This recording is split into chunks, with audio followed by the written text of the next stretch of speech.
오늘은 좀 특별한 날입니다. 좀 예정보다 한 1시간 정도 앞당겨서 특별 세션을 하나 열었습니다. 오늘은 중국 AI 소개 이런 제목으로 할 텐데요. 오늘 특별한 강사님을 모셨습니다. 중국 푼런에서 BI 책임자로 근무하고 계시는 웽린준이라는 분이 오셔서 오늘 특별 강연을 해 주시겠습니다. 그러면 강사님을 큰 박수로 모시겠습니다.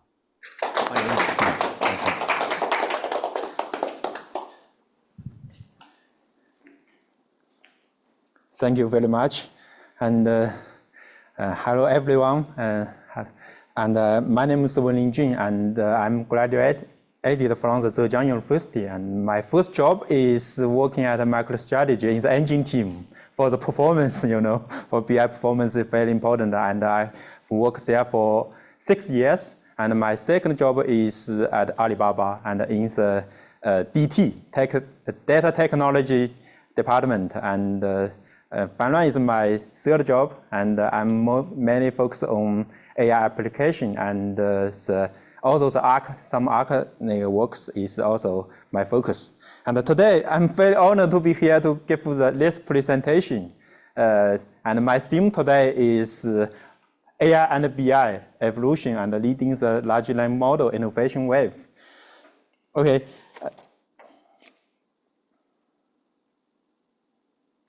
Next. Okay. Next, I will structure my presentation in the following 3 parts. The first, what we observed, and in this part, I will introduce some core trends in China's AI to B sector. The second one is what we are doing, and in this part, I will briefly share Banlan's exploration and practice in AI. And the third part is what we are thinking. AI is evolving at an extremely rapid pace and transforming the whole industry. So leaving us a lot of main issues that require continuous observation and reflection. And here I'd like to quote Steve Jobs' famous words, stay hungry and stay foolish, which is a phrase I think is really practically fitting the current context. Okay. Okay, let's go to the first part. And in every tech wave, the consensus people reach matters greatly, and once formed, it will unite all the effort toward that direction, and eventually, the consensus will be the reality. And over the past 6 months, we've talked extensively with a lot of Chinese peers from the AI startup founders, and AI head at the 2B SaaS firms, and the senior executives at the platform companies like Alibaba, and also some investors. And we found that the top consensus in China right now is in the AI 2B market is this year, 2025 will be the breakout year for the application layer to growth. With the next year will be the key window for the AI-driven solution to rise. And we can think of this large language model driven AI tech similar as the mobile wave, and which is driven by the smartphone. And we can see this very interesting picture right here. And in the mobile internet era, as infrastructure matured, and the 3G to 4G to 5G, and the smartphone adoption is growing, and the cost is fell. A wave of apps surged with 3 years after the launch of iPhone 4, and then followed by a lot of emergence 100 million user killer apps in the next 3 years. And in the AI era, it's very similar. 2022 to 2025, we marked this as the phase of infrastructure investment. Then, starting from 2025, the next 3 years will be the breakout window for the AI applications. This will be driven by combined force from technological development, falling costs, market maturity, and the thriving ecosystem. Okay, the first force is technology. And on the technology side, the basic logic of AI industry growth is pretty simple. Models keep getting stronger, and then we build more powerful apps based on these models. And last year, the biggest question in China was how far behind were China's domestic models vs the Americas. And 6 months, we just guess 6 months, a year, is it the gap widening or narrowing? And this year, early this year, DeepSeek just quickly put that debate to rest. It's a big event. And in January, they trained a model matching OpenAI's at many 10% of the cost. That more or less confirmed China and the US are on par in general models. And what's more, Chinese firms even hit SOTA in other areas, especially the multimodality. And China's company is really good at training the multimodality models like the image to video and the text to speech, all are SOTA. And beyond the rapid capability gains, Chinese models have big edge in cost and inference speed. Training and inference costs for language, visual, audio models are all lower than the top overseas models. And we can, on this picture, we can see in a lot of fields, the China model, this color is the Chinese model, is rank 1, and some are rank 2. So in China, the model training really grows very fast. And the second is DeepSeek's breakthrough didn't just close the gap between Chinese and American large models. It also dramatically shifted the competitive landscape in the Chinese domestic language model companies. Now the domestic AI startups are splitting in 2 paths. One path is frontier first. The second is vertical first. And the frontier first players are still rushing, push out, release cutting edge models and pushing the limits of the intelligence. The second for the vertical first companies, they have already stopped investing in training general models, and instead they are focusing on the niche sectors and commercialization. Right now, the first tier players include Alibaba, ByteDance, DeepSeek, Minimax, and Moonshot, the top 5. They are racing in iterate on transformer architectures and with recent optimization focusing on the attention mechanisms and feed-forward neural networks. And they also are embracing open source and constantly share their latest work with the community. And the others is just starting to pivot. For example, this one is founded by Kai-Fu Lee. And they just last month just announced their new strategy, and they will no longer train general purpose foundation models. Instead, they will focusing on industry-specific large models and enterprise adoption. And this one, Baichuan, instead they also stop training general models, and they will focus on medical foundation models and applications. And just Baichuan just released an open source large language model, Baichuan M2. And it is far outperforms OpenAI's GPT-OSS in the health bench scores. Okay.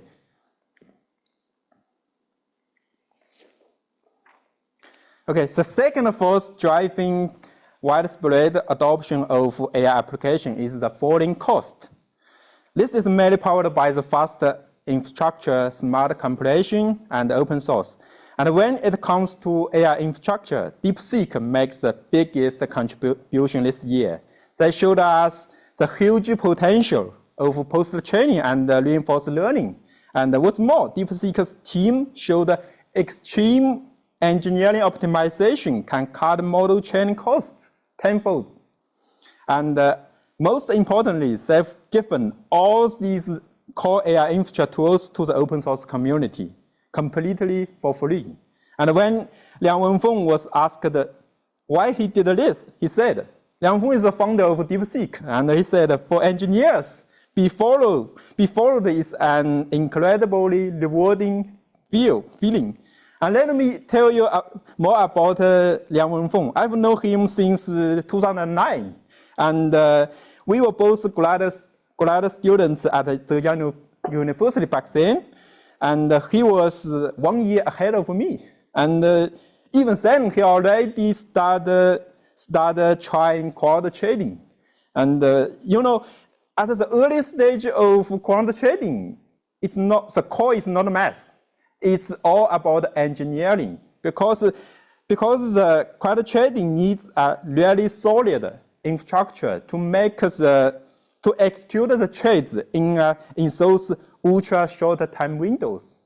And I actually got to look at the high frequency trading code Liang wrote for this system back then, and it was in C++. What struck me was, in a lot of places, we should use the heap memory. He didn't use it. Instead, he used the stack memory instead. And I was curious and asked him, why you use stack memory instead of heap memory? He answered, heap allocation calls OS kernel APIs, which makes performance inconsistent. So this small story shows Liang is a geek in the infrastructure. His infrastructure engineering capability is better than his math. And on the internet, we all see Liang is a super genius on math. And as I know, he's not the super genius at math, but he is a geek in the infrastructure. And that's why DeepSeek can build so much amazing AI infrastructure and always write in C++. Okay.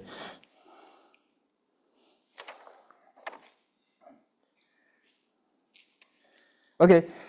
Another thing is model intelligence intensity keeps improving, and vendors are launching smaller models to maximize cost efficiency. And smart compression technologies like dissolution have also cut user cost significantly. And model firms are rolling out smaller large language models to lower the hardware deployment value and speed up widespread adoption. And for example, Alibaba just released a very small model, 0.6 billion parameters, and which can be used in suitable for the edge computing and similar scenarios. And all the other companies are also released a lot of small size large language models.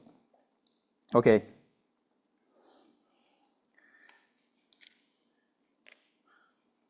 The third thing is open source. And you know, in Chinese market, where most medium and large enterprise tend to opt for the on-premises deployment. So open source is very important. It's a force we can't ignore for widespread adoption of large language model. And open source language models have become I think it's unstoppable trend here in China. And looking at it overall, this trend has unfolded in 3 stages. The first stage started from September 2023, and at that time, Alibaba became the first major tech company in China to join the large model open source initiative. And Alibaba's large language model open source policy has continued up to this day. And on July 25, they just open sourced their flagship model, Qianwen 3, and it's amazing. I love it. Yeah, amazing model. I love it. The second wave of open source momentum comes from DeepSeek. Just I mentioned, they didn't just open source their flagship model, Deep3 V3, and DeepSeek R1. They also made most of their core AI infrastructure open source. And the most recent open source wave happened just this past July. Kimi, Qianwen, and GM collectively released a batch of really impressive code models. And this directly broke the monopoly that closed model like Claude have in the AI coding area. And now if we use product like Cursor for fiber coding, and right now everyone like fiber coding, right? we have a lot of cheaper options. And it's very interesting. We are calling this past months China's Android moment for large language models. Okay. And for these models, maybe the performance is 80 or 90% as the SOTA model, Cloud 4, but the price only 10%. So we all like to use these models instead of Cloud 4, yeah?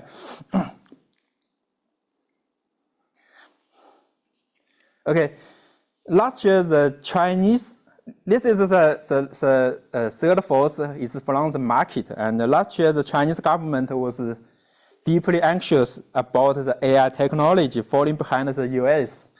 And the emergence of DeepSeek came like a perfectly timed rain after a long drought.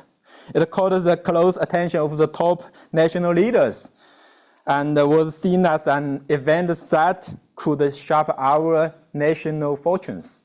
And in response, the government rolled out a series of policies and publicity efforts, quickly reshaping how Chinese companies adopt AI. And this shift sparked widespread anxiety around the AI deployment, starting from the macro environment, pushed down to the CEOs and then to the CIOs, and finally, the pressure you come to our the software vendors like Fanran. And after working closely with hundreds of our clients, and we summed up our observation into this very interesting four-squared chart that maps the current AI state adoption in Chinese enterprise. And the horizontal axis shows the CEO's willingness to invest, and the vertical axis shows the CIO's ability to implement. This way we can place every company into one of the four quadrants.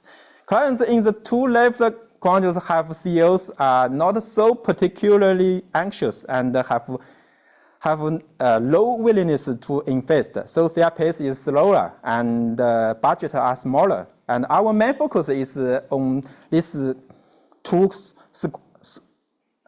quadrants on the right. And the top right is perfect. There with CEOs are highly committed and the CIOs have the capability to deliver. And these companies are gradually finding real practical AI use cases. And I will share two such examples in a moment. And the bottom right companies, the companies in the bottom right quadrants is not such good. And here CEOs are in a rush. But CIOs don't yet know how to identify the scenario and execute the AI scenarios. So they are hurrying to reach out to software vendors for solutions, for help. They've got big budgets in hand and looking at vendors with eager ears saying, just sell us some AI solutions. Okay, and right now in China, maybe in this part, there is 60% of company is in this part, and maybe there is 30 or 40 are in this part, and here is maybe 10% or 20%. Okay. So lastly is the ecosystem, and I will talk a little bit about MCP, and even with a few limits, MCP has already shown huge potential for building an agent software ecosystem around it. And MCP itself does not need much introduction. Everyone already knows about it, and this chart clearly shows the value of this protocol to developers. I want to briefly talk about the potential impact MCP could have on China's B2B software market. You know, for a long time, the China's software ecosystem hasn't been as open and healthy as America's, where American vendors can integrate their software with each other through open APIs, but in China, we don't. And but now, right before the AI B2B application boom, we have a consensus standard like MCP, and this could break the situation where software vendors operate in isolation and helping building a more positive and open software ecosystem. Okay, that's pretty much for the first part, and now let's move to the second section. Okay, I will briefly introduce Fanran, and Fanran is a software company in China, and which is founded in 2006. Headquarters is in China. We offer a comprehensive suite of data products that can seamlessly integrated, and also all the products can be utilized individually. We also have Judo, a no-code. Judo is here, a no-code app building platform, and we continuously ranked #1 in both China's BI market and the no-code app development market. That means Fanran has the best foundational ability to build most of the enterprise software. And right now we are abstracting these core capabilities into tools facing to the agent era, and for the tools for the large language model to core. And with these tools, we are building a lot of all kinds of AI agents. Okay, this picture shows how we do it. And with these core capabilities and tools we just mentioned, we mapped all the value chain for data analysis and no-code app building, and identified key scenarios where AI agents deliver value. Then this gives us the AI agent development pipeline on the right, including intelligent workflows, digital employee agents, data agents, and more. And this pipeline is making rapid progress every week.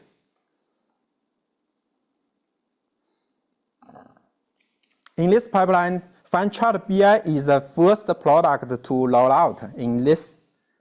We just rolled out in just the past May, and anyone working with data knows this. The value of the data lies in digging out insights, and the value of those insights is guiding decisions and leading to the right business actions.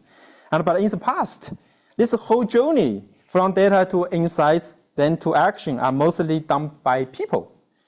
BI tools just played a supporting role, why traditional BI tools are called decision support systems.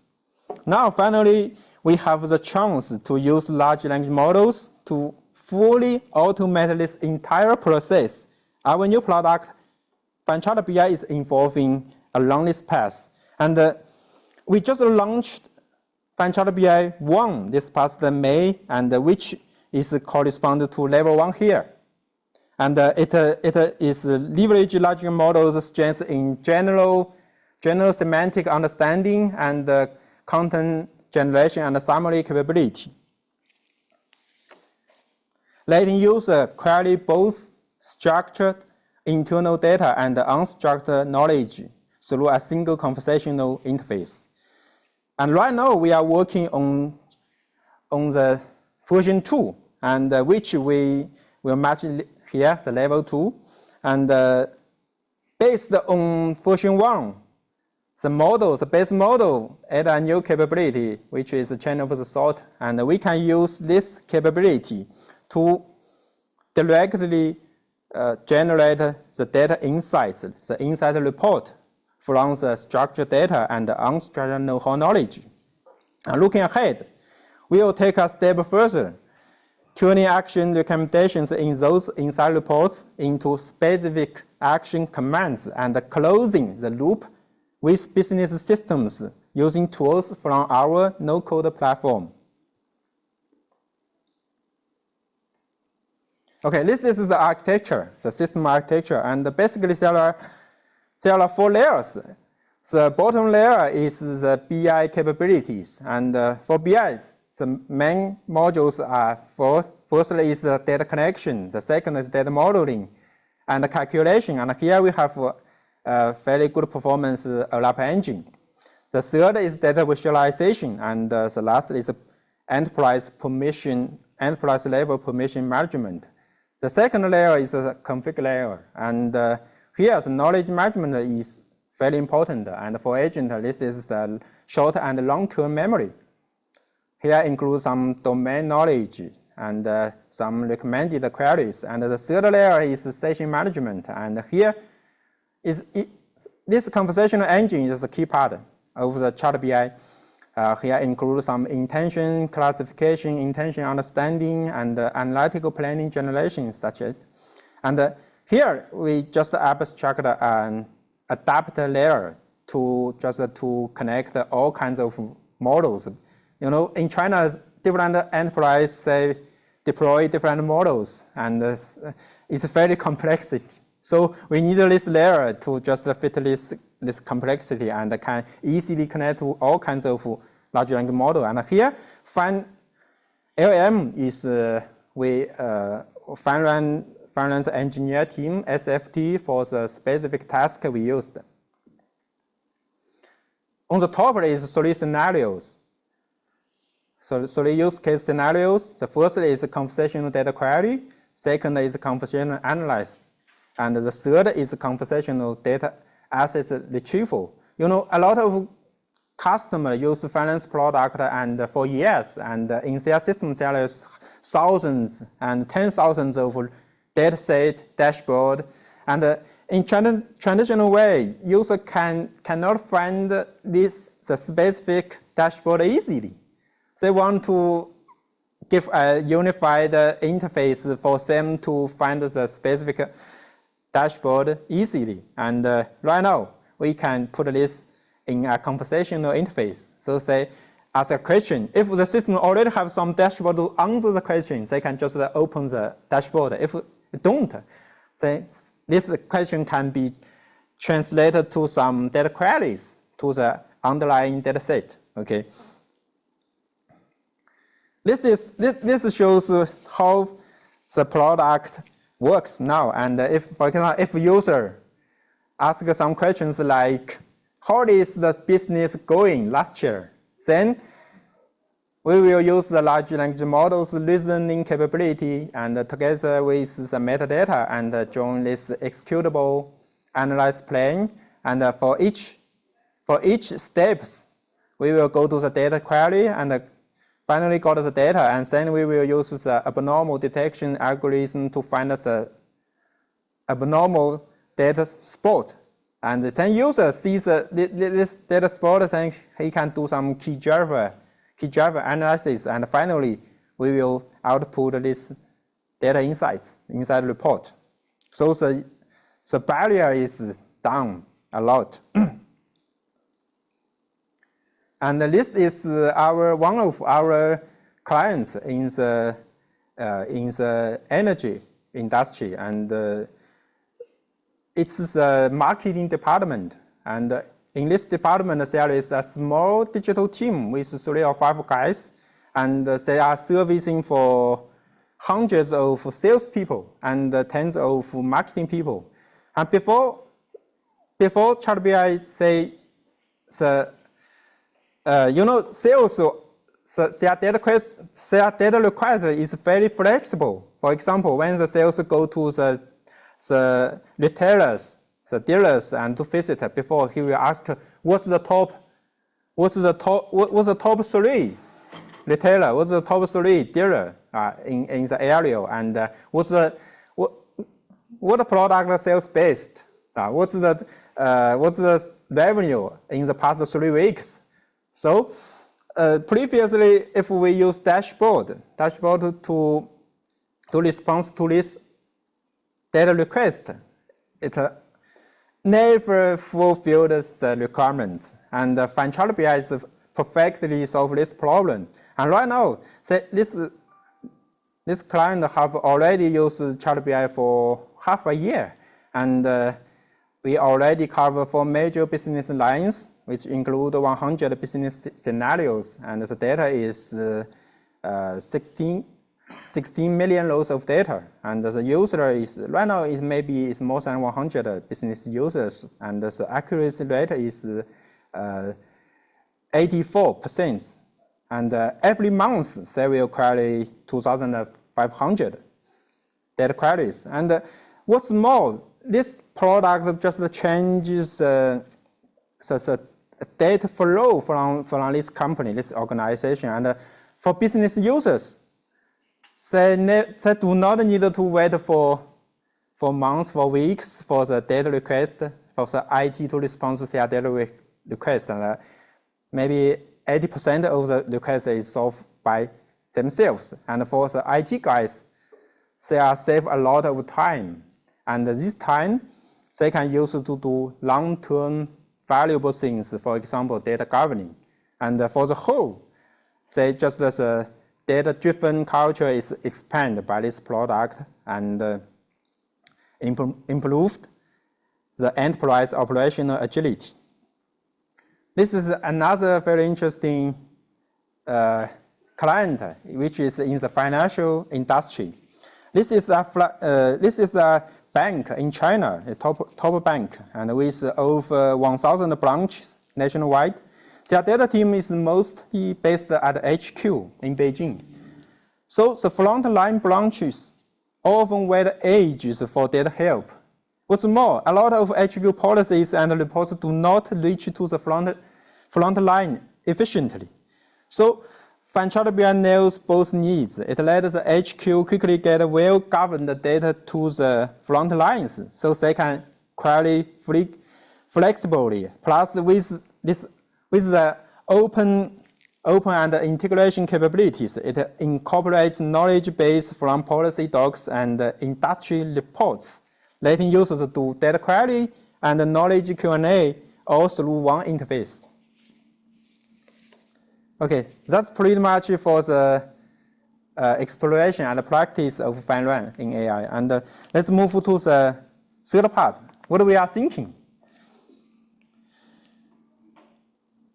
Okay, beyond the consensus we just went over in part one, there are still a lot of open questions. And for these questions, in this part, there is no real consensus on them yet. These areas will need to keep an ear and thinking through as things evolve. The first question is, in which scenarios will AI agents first hit PMF? And we've looked at this in two ways. Here is the first. And the first way is, let's call AI agent digital employee. Then we map the knowledge, the workplace roles to see which could be replaced, splitting jobs into 4 quadrants by working complexity and monthly salary. And in the first quadrant, here is high complexity roles. These require ongoing build-up of diverse expertise and flexible application to solve specific problems in their daily work. The second quadrant is most highly risk jobs, and we are not focusing on those roles. And the third one is the basic roles. The work here is easy to standardize and mostly just following a process. Fourth square is, and there is very few jobs, so we are ignoring it. And the cycled area are what we think AI agents can replace most easily, and many basic and expert roles. This table just break down their key traits. And for the basic roles, because it can be standardized and we can work with agentic workflow to replace, and expert roles which rely on lots of knowledge, and it's very better fit for AI agents. And here is a very interesting example. We just talked to them. I just talked to them, their founder, last month, and it's a startup, very small startup. They have maybe 5 or 6 people in this startup, and what they do, reworked the entire L2C. L2C is from leads to cash, the process, and using AI agent, and letting the agents handle the lead conversation. For example, from the education company's leads, and just the input these leads and use the agent to do the conversation. And the end-to-end rate, conversation rate is 4.5 to 5.5%, which is on par with average basic sales. And their business model is very simple. Instead of selling tools, they just sell the result and taking a cut from the conversation amount. So it's a very sexy business model. Okay. The second way we are looking at this question is by keeping a close eye on a real commercialization progress among AI2B companies worldwide, and who is actually moving fast and worth in learning from, and who is just talking big. We've put together an analyze framework here, and we regularly assess and update the real AI advancements of both domestic and overseas AI2B players, especially in China market. This helps us track industry shifts, how quickly peers are iterating on AI, and identify truly leading AI companies to keep learning from and benchmark against. And for this chart, the vertical axis is their commercialization progress, and this x-axis is their the scenario scale of their product, and the red one is Chinese company, and the blue one is US company. Maybe here is half and half. Okay. The second key question is, how do we build a competitive barrier for AI agents? And this is also an important question. And we are actually, that the base model will just swallow our product. So we found that we found that unique high quality data and know-how determines AI agents' maximum capability. And that's what forms a competitive edge. If we break down the key elements in building AI agent, algorithm, data and knowledge, architecture and UED, and the computing power, we found only data and knowledge can truly build that lasting competitive edge. And here is a specific example. It's a China company, and their product is AI PPT. And this company is just booming. Last year, they hit 1 billion of ARR, and this year, they are targeting, they are aiming for 3 billion. And the investment of Visual China was the game changer. And because of Visual China have a huge library of licensed content, let the company build a massive template database and train a really powerful PPT agent.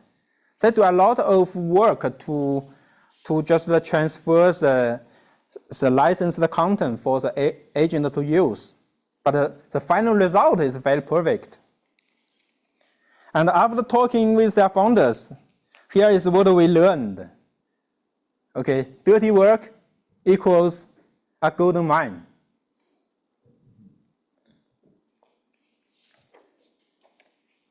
Okay, the third question is, how will AI coding reshape the software industry? This is a big question, and I think it's super interesting. And let's analyze it through its impact on software supply and demand. On the supply side, as software development costs drop sharply, customer-focused delivery capability will grow. The divide between SaaS platforms, the standard products, and the customized service will be broken, and with products and service becoming deeply integrated. And right now, AI coding is boosting product developers' efficiency. For example, in Finland, maybe 30% or 40% of the code is using cursor, some tool, and for the front end, maybe more. And next, it will drastically lower the entry barrier, growing the developer base from maybe right now it is 50 million to 1 billion. And at that time, tons of highly customized long-tail software need will be made. And ultimately, as the software industry will enter into the fast fashion era, just Sam Altman posted on the X.com recently. He said, entering the fast fashion era of SaaS very soon.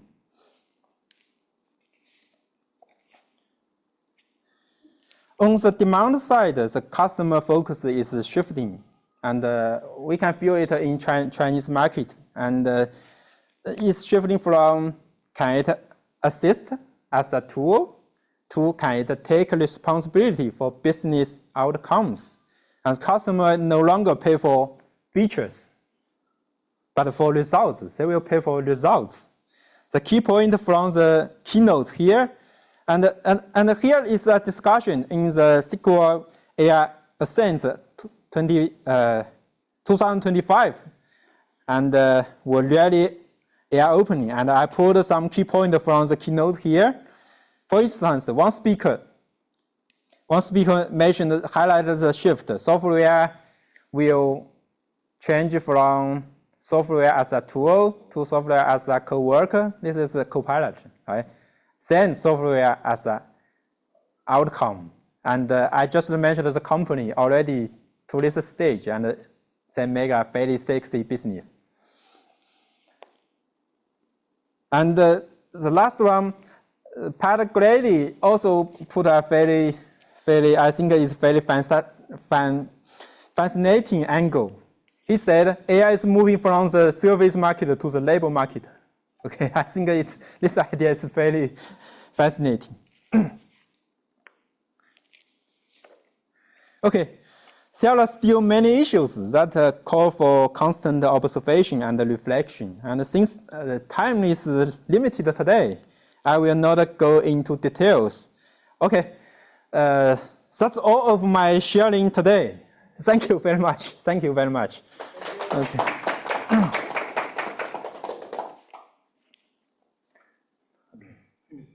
Okay. 이것으로 1강을 마쳤는데요. 혹시 질문 있으시면 한글로 해주시면 여기 통역이 있으니까요. 네, 질문해서 답을 받을 수 있도록 해보겠습니다. 영어로 질문 있으신 분들은 채팅창에 올려주시면 올렸나요? 채팅창 하나 좀. 영어로 또 하셨네요. 영어 아니에요? 채팅창에 보이나요?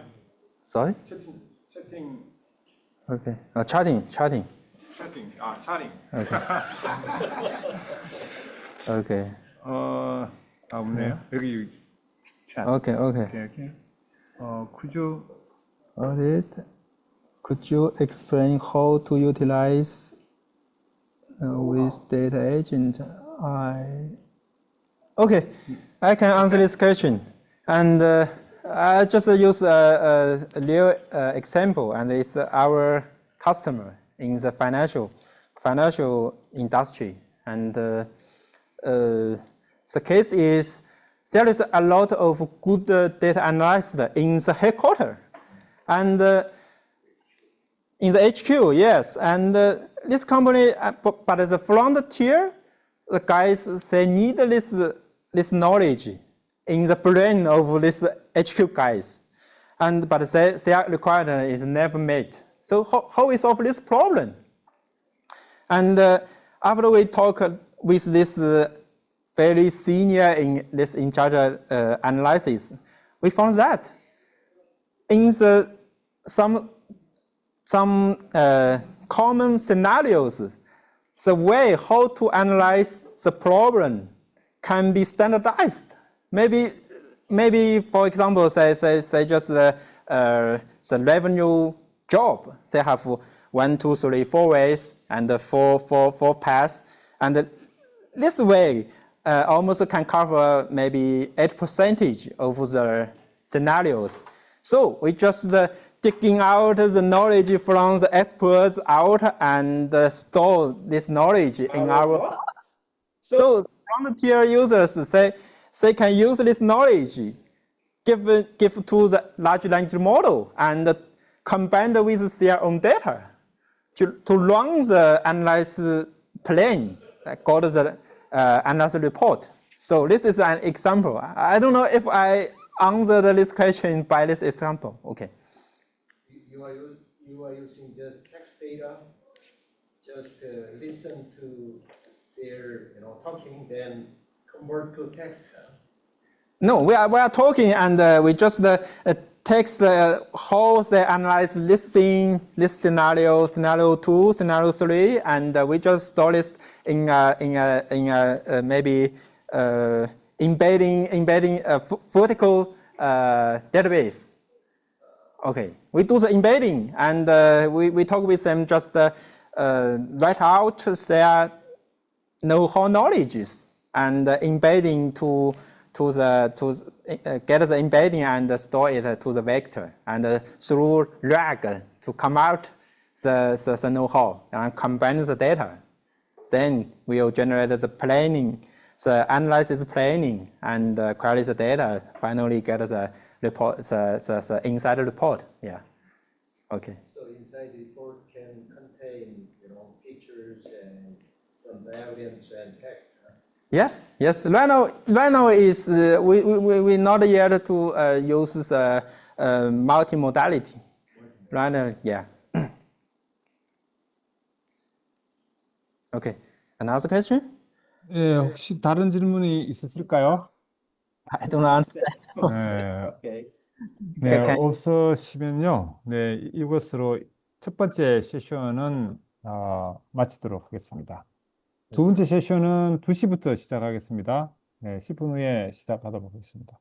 아무튼 오늘 이렇게 멀리서 와주셔서 강연을 해주신 우리 강사님께 큰 박수 감사의 말씀 드리겠습니다. Okay. Thank you very much.